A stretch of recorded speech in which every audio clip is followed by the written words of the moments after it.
हमने शहर को दी एक नई पहचान, हम हैं सिंघानिया बिल्डकॉन।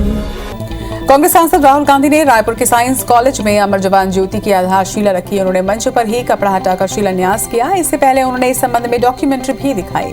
इसके साथ ही उन्होंने राजीव गांधी ग्रामीण भूमिहीन कृषि मजदूर न्याय योजना का भी शुभारंभ किया। बता दें कि योजना के तहत पहली किश्त में 71 करोड़ रुपए का भुगतान किया गया। राहुल गांधी ने कहा कि ये देश एक गुलदस्ते जैसा है, इसमें अलग अलग विचार, भाषा और संस्कृति है। भाजपा चाहती है कि एक विचारधारा की संस्कृति इतिहास ला दे, ये कभी भी नहीं हो सकता। यहाँ पर अलग अलग सोच के बावजूद भाईचारा की भावना को ही हिंदुस्तान कहते हैं। भाजपा इसी पर हमला कर रही है। कांग्रेस के पूर्व राष्ट्रीय अध्यक्ष राहुल गांधी ने कहा कि हिंदुस्तान के सामने 2-3 बड़ी चुनौतियां हैं। भाजपा और उसकी विचारधारा देश के लिए सबसे बड़ा खतरा है। सबसे भयंकर ये है कि 2 देश बनाए जा रहे हैं। एक चुने हुए अरबपतियों का है, उसमें देश का जितना भी धन चाहते हैं वो मौजूद है। दूसरा गरीब देश का है, जिसमें बहुसंख्यक जनता है। मुख्यमंत्री भूपेश ने बघेल लोगों को संबोधित कर अपनी योजनाओं के बारे में जनता को बताया और विरोधियों पर निशाना भी साधा। उन्होंने कहा कि सच्चे लोक कल्याणकारी राज्य बनाने की दिशा में एक कदम और बढ़ा लिया है। पिछली बार राहुल गांधी ने चिंता प्रकट की थी कि भूमिहीन कृषि मजदूरों को मदद कैसे दी जाए। 1 साल में ही ये योजना शुरू कर दी गई है। इससे मजदूरों को 6,000 रुपए सालाना मिलेंगे। मुख्यमंत्री भूपेश बघेल ने मोदी सरकार पर निशाना साधते हुए कहा कि एक तरफ देश में मंदी थी, नोटबंदी, जीएसटी की वजह से लोगों की जेब में पैसा नहीं था, मगर छत्तीसगढ़ में कोई भी मंदी नजर नहीं आई। हमने युवाओं को रोजगार दिया, उन्हें काम दिया। प्रदेश में 2,80,000 युवाओं को सरकारी नौकरी भी दी गई। मुख्यमंत्री भूपेश बघेल ने कहा कि केंद्र सरकार अडिग नहीं रही है कि किसानों की जेब में पैसा नहीं जाना चाहिए, लेकिन हमने किसानों की बेहतरी के लिए पैसे दिए। उन्होंने उत्तर प्रदेश सरकार पर भी निशाना साधा और कहा कि यूपी में छुट्टा पशुओं से फसल बचाना मुश्किल है। वहीं छत्तीसगढ़ में गोधन न्याय योजना से 122 करोड़ का गोबर खरीदकर भुगतान किया गया। लोकसभा सांसद और कांग्रेस नेता राहुल गांधी छत्तीसगढ़ की राजधानी रायपुर पहुंचने के दौरान माना स्थित स्वामी विवेकानंद एयरपोर्ट पर सीएम भूपेश बघेल ने उनका स्वागत किया, जिसके बाद राहुल गांधी सीएम भूपेश समेत मंत्रियों के साथ बस से साइंस कॉलेज मैदान के लिए रवाना हुए। साइंस कॉलेज मैदान जाते समय बस में सीएम भूपेश बघेल ने राहुल गांधी से बातचीत की। इस दौरान सीएम ने राहुल गांधी को छत्तीसगढ़ सरकार की विभिन्न योजनाओं की जानकारी दी। इस पर राहुल गांधी ने गोबर खरीदी, गोबर से बिजली बनाने की योजना की तारीफ की, तो वहीं धान खरीदी व्यवस्था की भी तारीफ की। राहुल गांधी रायपुर के साइंस कॉलेज मैदान पहुंचे तो उनका भव्य स्वागत किया गया। सांसद राहुल गांधी के आगमन को लेकर लोगों में भारी उत्साह भी देखने को मिला। वहीं सांसद के आगमन को लेकर साइंस कॉलेज मैदान में उत्सव जैसा माहौल नजर आया। मुख्य कार्यक्रम स्थल में छत्तीसगढ़ में लोकगीत की प्रस्तुति भी दी गई। रायपुर के साइंस कॉलेज में बनाए गए बस्तर डोम में आदिवासी परंपरा से राहुल गांधी का स्वागत किया गया। राहुल गांधी को तिलक और बाइसिल मुकुट पहनाकर उनका स्वागत किया गया। इसके बाद राहुल गांधी ने बस्तर की आराध्य देवी माई दंतेश्वरी की पूजा अर्चना की, साथ ही प्रदेशवासियों की खुशहाली की कामना की।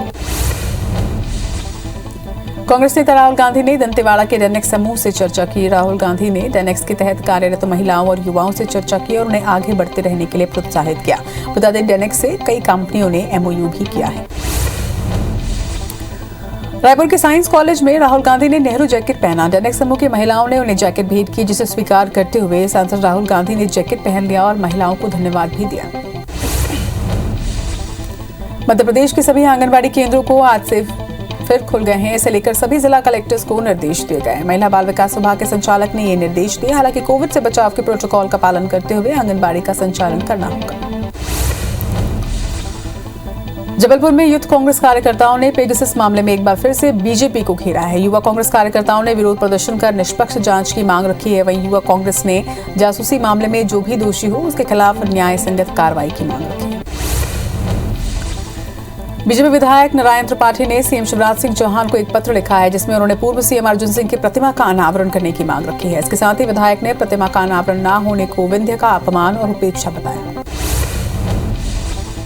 छत्तीसगढ़ में एक राष्ट्र एक राशन कार्ड योजना लागू कर दी गई है। इसका फायदा छत्तीसगढ़ के प्रवासी हितग्राहियों को मिलेगा। प्रवासी हितग्राही पूरे देश में किसी भी सरकारी राशन दुकान से राशन ले सकेंगे। बता दें कि अगस्त 2019 में केंद्र सरकार ने योजना को लागू किया था।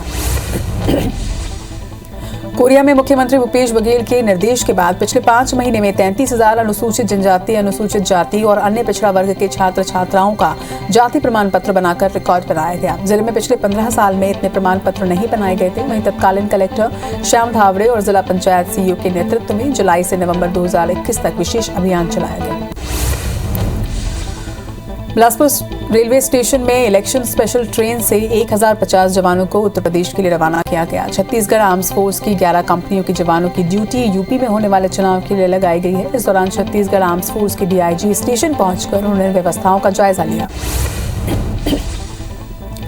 कवर्धा में भीड़ जुटाने के मामले में ओबीसी वर्ग आयोग के सदस्य महेश चंद्रवंशी और किसान कांग्रेस प्रदेश उपाध्यक्ष लाल बहादुर समेत 35 कार्यकर्ताओं के खिलाफ कोतवाली थाने में एफआईआर दर्ज की गई है। साल 2016 में कांग्रेस ने कई मुद्दों को लेकर सड़क पर प्रदर्शन किया था।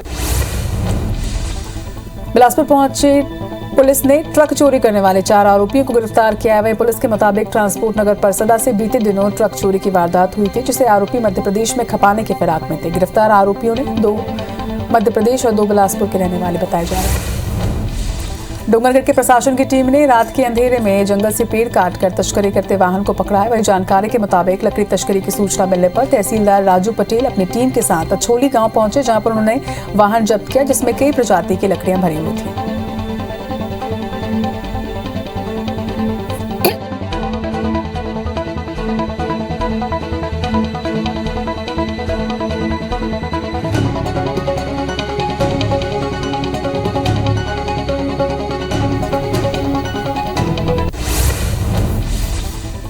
श्योपुर की बड़ौदा पुलिस ने मोबाइल शॉप पर लाखों के सामान की चोरी करने वाले 3 आरोपियों को गिरफ्तार किया है। इसके साथ ही उनके पास से एक कार और लाखों के एंड्रॉइड मोबाइल समेत सामान बरामद हुए। चंबल अंचल में खाद्य सुरक्षा विभाग की टीम ने माता बसैया थाना क्षेत्र की जिंगनी गांव में एक डेयरी पर छापामार कार्रवाई की। इस दौरान डेयरी से रिफाइंड ऑयल से तैयार किया गया मावा स्प्रेटा जब्त किया गया। इसके साथ ही यहां से ड्रम में भरे दूध में क्रीम निकालने का भी काम किया जा रहा था। टीम ने इस पूरे खाद्य सामग्री की सैंपलिंग कराई है, तो वहीं डेयरी संचालक वीरपाल यादव पर मामला भी दर्ज किया गया। पत्थल गांव में एक दंतैल हाथी अपने दल से बिछड़कर गांव में घुस गया। हाथी ने 2 गांव के 5 घरों को नुकसान पहुंचाया। वहीं हाथी के इस आतंक से गांव में भगदड़ मच गई, जिसके बाद कई ग्रामीणों ने अपना घर छोड़ दिया। इसके साथ ही हाथी ने किसानों की फसलों को भी नुकसान पहुंचाया है।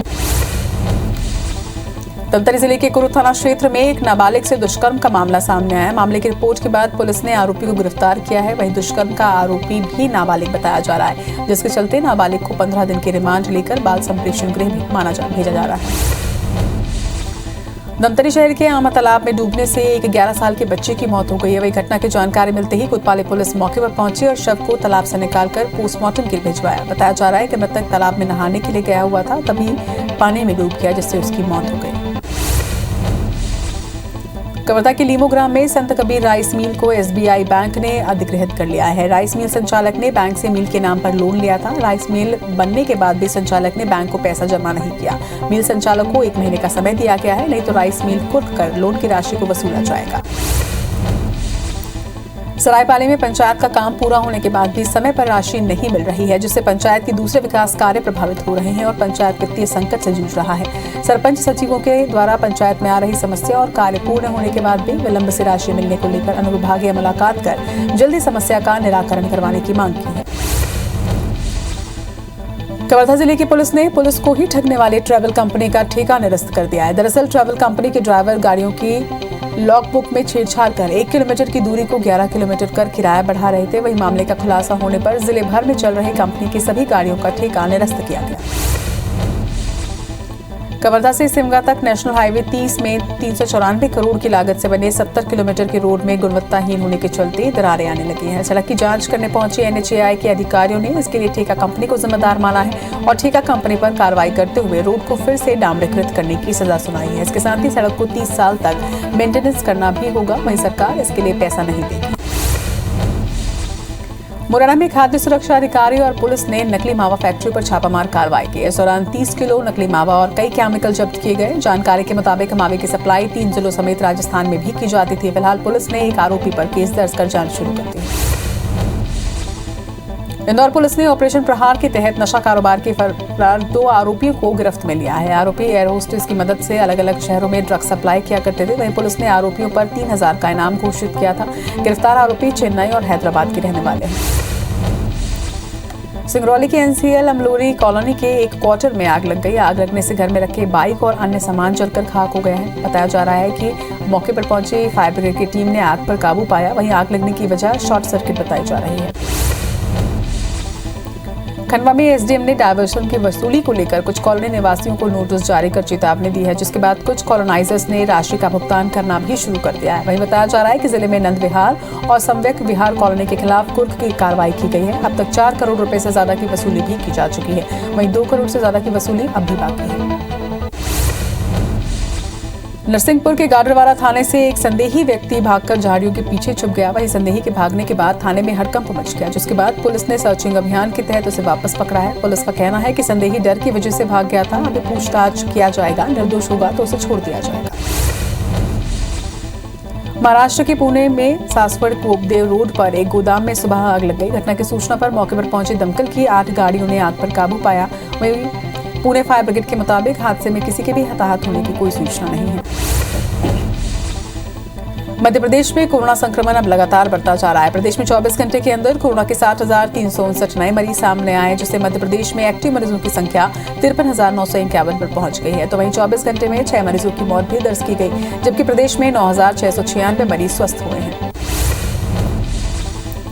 छत्तीसगढ़ में कोरोना मरीजों की संख्या अब घटने लगी है। प्रदेश में 24 घंटे के अंदर कोरोना के 2,764 नए मरीजों की पहचान की गई, जिससे प्रदेश में एक्टिव मरीजों की संख्या 21,475 पर पहुंच गई है। वहीं 14 मरीजों की मौत भी दर्ज की गई। छत्तीसगढ़ में 2,437 मरीज स्वस्थ हुए हैं। वहीं सबसे ज्यादा 383 मरीज रायपुर से मिले हैं।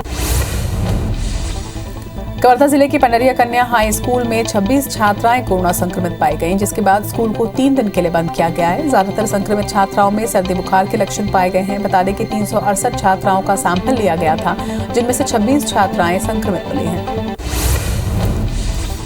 राजधानी भोपाल में 18 साल से ऊपर वालों के सेकेंड डोज का लक्ष्य पूरा होने के बाद अब 15 से 17 साल के किशोरों के टीकों का टारगेट पूरा करने की तैयारी हो गई है। बुधवार को बच्चों के टीकाकरण का दूसरा डोज शुरू किया गया। पहले डोज की तरह ही दूसरे डोज में भी किशोरों में उत्साह नजर आया। कल एक ही दिन में 15 से 17 साल के 17,000 से ज्यादा टीन एजर्स को दूसरा टीका लगाया गया। उत्तर भारत के कई राज्यों में इन दिनों जमकर बर्फबारी हो रही है। आज हिमाचल प्रदेश की राजधानी शिमला में भी जमकर बर्फबारी हुई। बर्फबारी से पूरे इलाके में सफेद बर्फ की चादर बिछ गई।